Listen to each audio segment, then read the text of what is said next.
berbahagia. Jumpa kembali dengan Ibu Emi pada pembelajaran IPS kelas 9. Assalamualaikum warahmatullahi wabarakatuh. Apa kabar anak-anak? Semoga semuanya dalam keadaan sehat. Hari ini kita akan belajar tentang pasar bebas. Yuk kita mulai saja ya.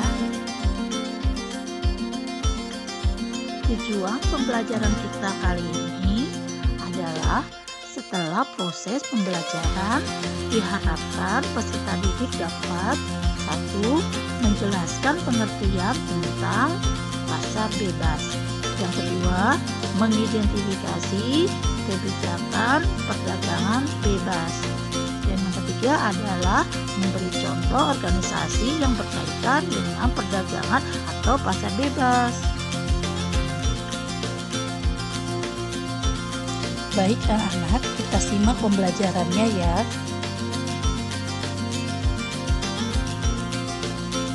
Anak-anak, sebenarnya pasar bebas ini telah kalian pelajari pada materi globalisasi ekonomi. Ada yang masih ingat apa itu pasar bebas? Ya, betul sekali. Pasar bebas atau lebih dikenal dengan perdagangan bebas yaitu kebijakan di mana pemerintah tidak melakukan diskriminasi terhadap impor atau ekspor. Perdagangan bebas adalah sistem perdagangan yang makin luas dan menghilangkan hambatan-hambatan tidak lancarnya perdagangan internasional. Tahukah kalian kebijakan perdagangan bebas itu apa saja ya?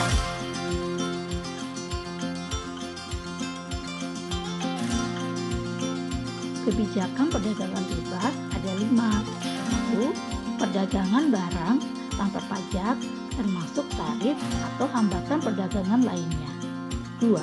Perdagangan jasa tanpa pajak atau hambatan perdagangan lainnya. 3. Akses ke pasar yang tidak diatur. 4. Akses informasi pasar yang tidak diatur. Dan yang kelima, perdagangan jasa tanpa pajak atau hambatan perdagangan lainnya.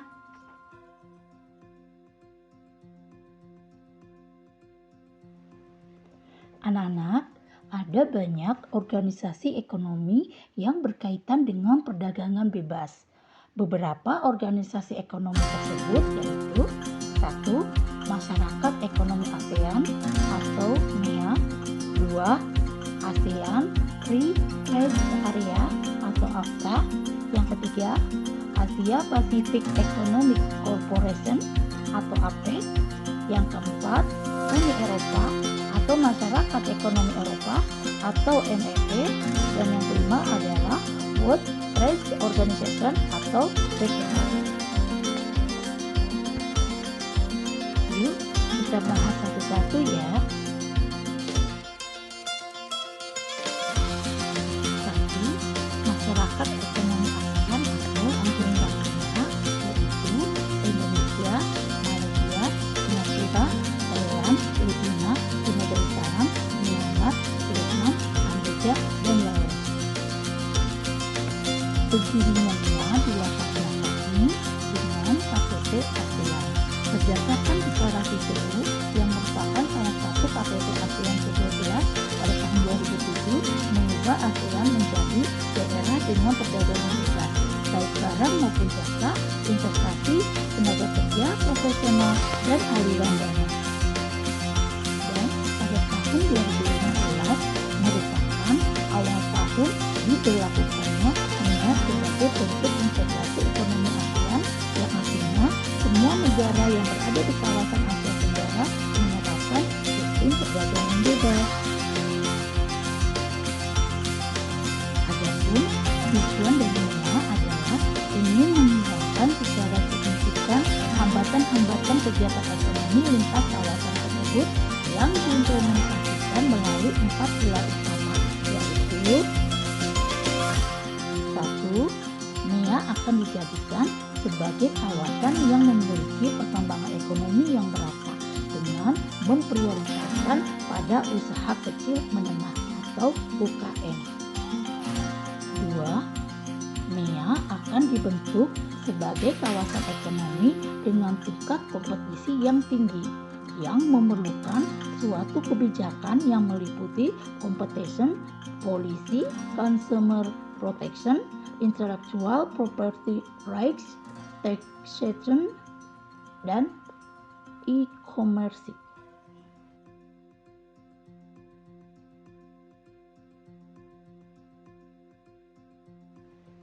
Tiga, MEA sebagai pasar tunggal dan berbasis produksi internasional atau single market and international production base dengan elemen aliran bebas barang, jasa, investasi, tenaga kerja terdidik, dan aliran modal yang lebih bebas.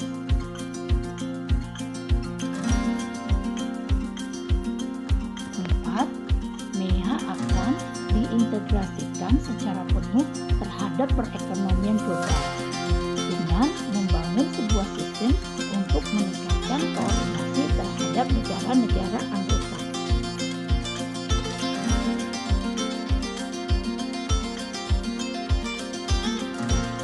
Dua, ASEAN Free Trade Area atau AFTA.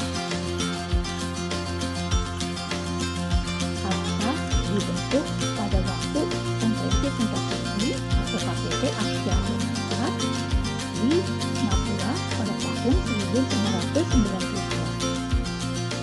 Latar belakang berdirinya AFTA pada awalnya merupakan wujud kesepakatan dari negara-negara ASEAN untuk membentuk suatu kawasan bebas perdagangan dalam rangka meningkatkan daya saing ekonomi kawasan regional ASEAN dengan menjadikan ASEAN sebagai produksi dunia yang akan dicapai dalam waktu 15 tahun, yaitu dari tahun 1993 sampai 2008. Kemudian dipercepat menjadi tahun 2003 dan terakhir dipercepat lagi menjadi tahun 2002.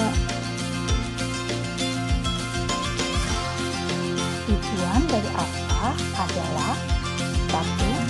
Menjadikan kawasan ASEAN sebagai tempat produksi yang kompetitif sehingga produk ASEAN memiliki daya saing kuat di pasar global. 2. Menarik lebih banyak Foreign Direct Investment atau FDI. Dan yang ketiga adalah meningkatkan perdagangan antar negara anggota ASEAN atau intra-ASEAN trade.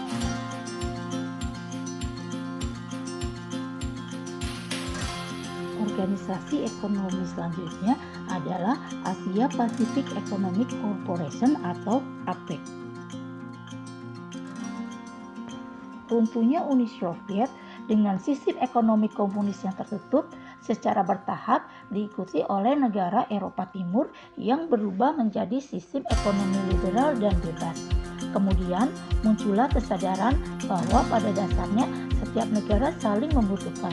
Pada saat itu sedang berlangsung perundingan di Uruguay yang melatar belakangi terbentuknya WTO. Karena kekhawatiran gagalnya perundingan tersebut, kemudian terbentuklah APEC. Organisasi APEC diprakartai Perdana Menteri Australia Bob Hawke ketika berpidato di Seoul tahun 1989. Pada akhir tahun 1989, 12 negara yang hadir di Canberra sepakat mendirikan APEC. Tahukah kamu 12 negara tersebut? 12 negara anggota yang bertindak sebagai pendiri APEC itu adalah Australia, Selandia Baru, Kanada, Amerika Serikat, Indonesia, Brunei Darussalam, Singapura, Thailand, Jepang, Korea Selatan, dan Filipina.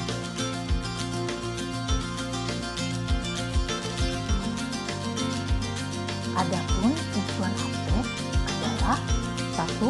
Untuk meningkatkan kesejahteraan dan pertumbuhan ekonomi di kawasan Asia Pasifik dan meningkatkan kerjasama ekonomi melalui peningkatan volume perdagangan dan investasi. 2. Memperjuangkan kepentingan ekonomi di kawasan Asia Pasifik.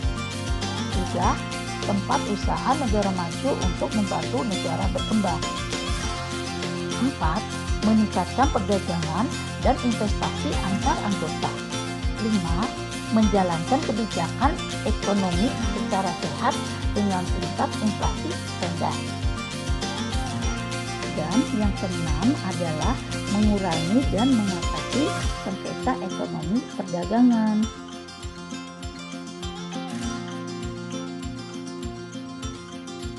Organisasi ekonomi yang ketiga yaitu Uni Eropa atau MEE. Sejak berakhirnya Perang Dunia Kedua, Eropa mengalami kemiskinan dan perpecahan.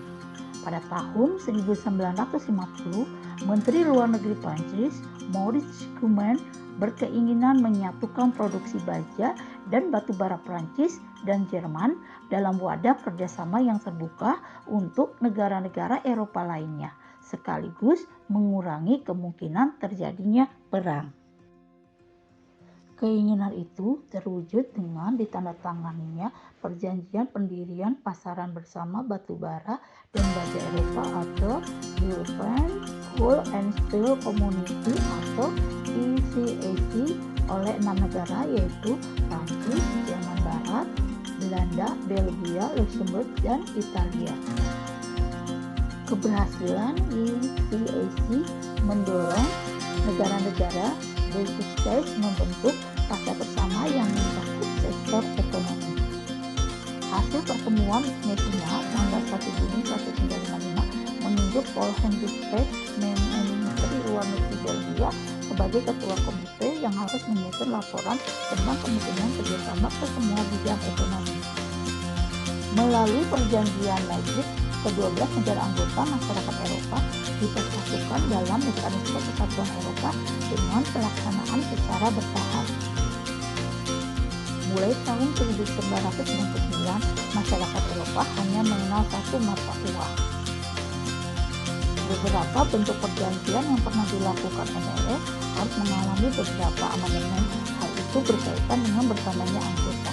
Tahun 2004, keanggotaan Uni Eropa berjumlah 25 negara. Tujuan Uni Eropa adalah 1. Integrasi Eropa dengan cara menjalin kerjasama ekonomi, memperbaiki cara hidup, dan memperkuat lapangan kerja. 2. Memajukan perdagangan dan menjamin adanya persaingan bebas serta keseimbangan perdagangan antar negara anggota. 3. Menghapuskan semua rintangan yang menghambat lajunya perdagangan internasional. Dan yang keempat, meluaskan hubungan dengan negara-negara selain anggota MEE. Organisasi ekonomi yang kelima yaitu World Trade Organization atau WTO. WTO dibentuk pada tanggal 1 Januari 1905 untuk menggantikan GATT, General Agreement on Trade and Trade. WTO terbentuk setelah dilakukannya perundingan putaran Uruguay atau Uruguay Round tahun 1986 sampai 1994. Anggota WTO saat ini lebih dari 150 negara dengan 117 negara diantaranya adalah negara berkembang.